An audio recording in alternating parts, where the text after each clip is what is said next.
মেঘনার ভয়াবহ ভাঙনে যেন কেয়ামতের প্রতিচ্ছবি দেখছে লক্ষ্মীপুরের কমলনগর।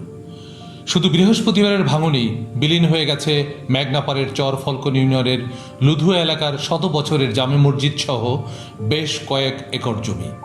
ভাঙনের এত ভয়াবহ রূপ এর আগে দেখেনি এই উপজেলার মানুষেরা। ভাঙনের রূপ এতটাই ভয়াবহ যে মানুষগুলো নিজেদের ঘরবাড়িও স্থানান্তরের সুযোগ পাচ্ছেন না।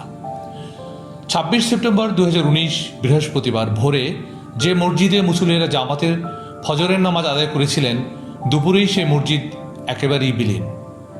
যে স্কুল ভবন থেকে ভাঙন ছিল অনেক দূরে, বিকেলেই ভাঙন চলে এসেছে সে ভবনের কিনারে।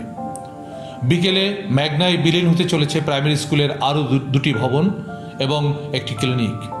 এভাবে ভাঙন চলছে উপজেলার পুরো 17 কিলোমিটার এলাকা জুড়ে। এমন ভয়াবহ পরিস্থিতিতে ভাঙন কবলিত এলাকার লোকজন আতঙ্কিত হয়ে পড়েছেন। খবর পেয়ে বৃহস্পতিবার দুপুরে পানি উন্নয়ন বোর্ডের কর্মকর্তারা ভাঙন কবলিত এলাকা পরিদর্শন করেন। সূত্র বলছে, প্রায় 150 বছরের পুরনো ওই এলাকাসহ স্থানীয় স্থাপনাসমূহ রক্ষায় জুলাই মাসে পানি উন্নয়ন বোর্ড আপৎকালীন একটি প্রকল্প হাতে নেয়। প্রায় 4 কোটি টাকা বরাদ্দের প্রকল্পটির আওতায় সেখানকার 400 মিটার এলাকার বাঁধ নির্মাণের জন্য বালু ভর্তি জিও ব্যাগ ডাম্পিং করা হচ্ছিল।